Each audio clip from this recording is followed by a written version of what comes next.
चलिए अब हम सब समझने का प्रयास करते हैं घातांक के नियम, लॉज ऑफ एक्सपोनेंट। तो जो भी एग्ज़ाम में आपका कॉम्पिटिटिव एग्ज़ाम में या जनरल स्कूली जो भी एग्ज़ाम होता है उनमें जो भी एक्सपोनेंट से रिलेटेड क्वेश्चन आता है वो यही 6 रूल पे बेस्ड होता है, इसके अलावा और कुछ भी नहीं। तो एक एक करके समझते हैं ये रूल क्या है। तो फर्स्ट कहता है कि a to the power m into a to the power n equal to a to the power m, यानी अगर आधार एक समान है तो गुना में उनका घात जुड़ जाएगा, ऊपर वाला दोनों जो पावर है वो जुड़ जाएगा।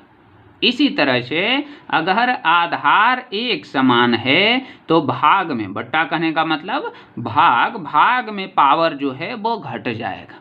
यहाँ आधार एक समान है और घात 2 है, यानी m पहले घात है और फिर घात n है, तो दोनों घात का गुना हो जाता है। फिर यहाँ 2 आधार है, 2 तरह का, एक आधार a है एक b है, लेकिन घात एक समान है, तो दोनों जो है आधार पर यही घात आ जाता है।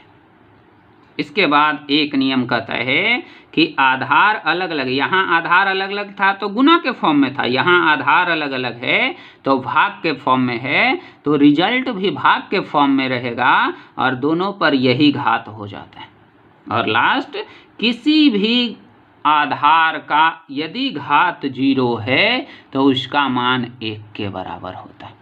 तो ये तो रूल था जिसे आप याद कर सकते हैं कहने का मतलब कि अब हम इसे बतलाने जा रहे हैं कि अगर ना भी एग्ज़ाम में याद हो तो बिल्कुल आप 100% करके लाएंगे।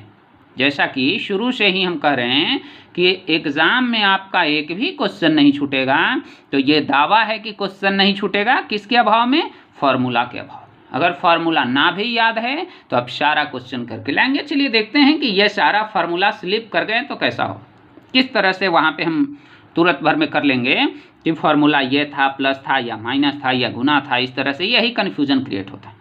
तो चलिए मान लिया कि यह गुना वाला इस तरह का आ गया, तो आप अपने मन से वहाँ एग्जाम्पल ले लेंगे।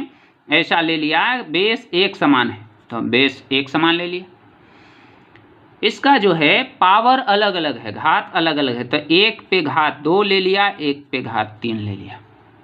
चलिए इसे हल करके देख लेते हैं। 2 के घात 2 कहने का मतलब है 2 का गुना 2 बार, 2 का घात 3 कहने का मतलब है 2 का गुना 3 बार। अब जो है ये 2 का गुना कुल कितने बार हुआ? 5 बार, 2 के पावर 5। ये क्या हो गया? 2 जोड़ 3 के बराबर है, यानी गुना में यदि आधार एक समान है तो घात जोड़ देंगे, वहाँ तुरंत 10 सेकंड समय लगेगा, मेरा ये फॉर्मूला आ गया। उसी तरह से अगर ये फॉर्मूला रहे हमारे पास तो छोटा छोटा एग्जाम्पल लेंगे, कम समय लगेगा, बड़ा भी लेंगे तो सॉल्व होगा, टाइम आपका वेस्ट होगा उस समय, और आपको सिर्फ फार्मूला लाना है, यही प्लस माइनस स्लिप कर रहा है, तो छोटा एग्जाम्पल वहाँ ले लेंगे, इजीली काम चल जाएगा। अब देखिए यह जो फॉर्मूला है इसमें आधार एक समान है लेकिन घात अलग अलग है और भाग हो रहा है। तो चलिए इसे भी हम ले लेते हैं 2 के पावर 3 बटे 2 के पावर 2। आधार देखिए एक समान 2 है लेकिन घात एक जगह 3 है और एक जगह 2। इसे हम सॉल्व करते हैं, कैसे होगा? 2 के पावर 3 कहने का मतलब है 2 का गुना 3 बार, 2 का पावर 2 कहने का मतलब है 2 का गुना 2 बार। ये 2 बार 2 कैंसिल हो जाएगा तो बचेगा 1 बार 2।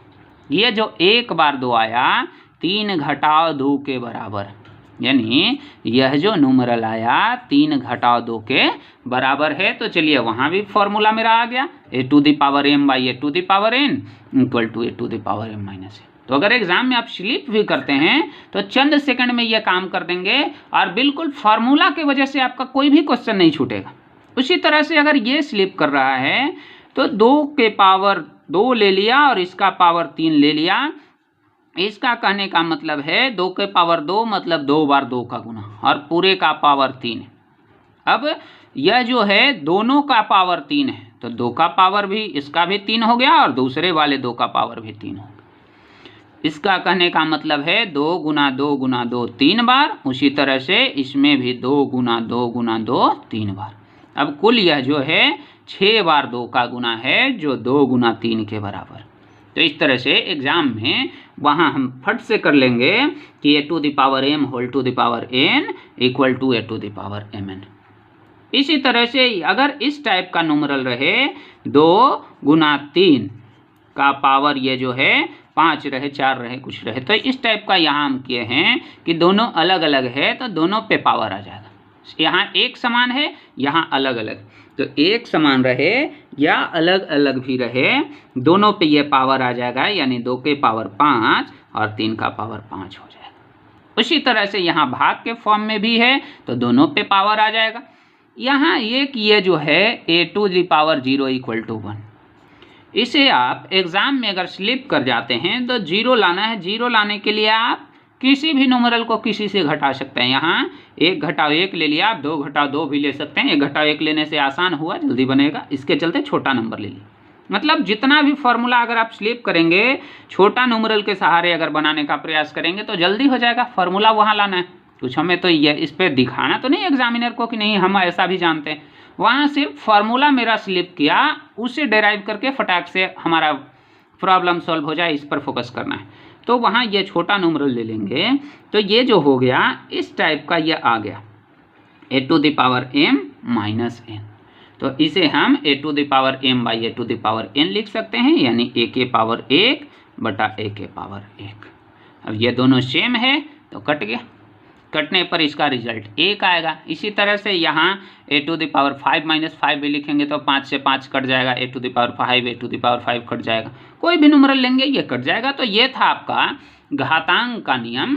ये और साथ ही साथ इसमें मैंने ये भी बतलाया कि घातांक का नियम अगर आप एग्जाम में भूल जाते हैं तो किस तरह से चंद सेकंड में उसे वहीं पे ला करके और क्वेश्चन सॉल्व कर लेंगे, आपका एक भी क्वेश्चन नहीं छूट।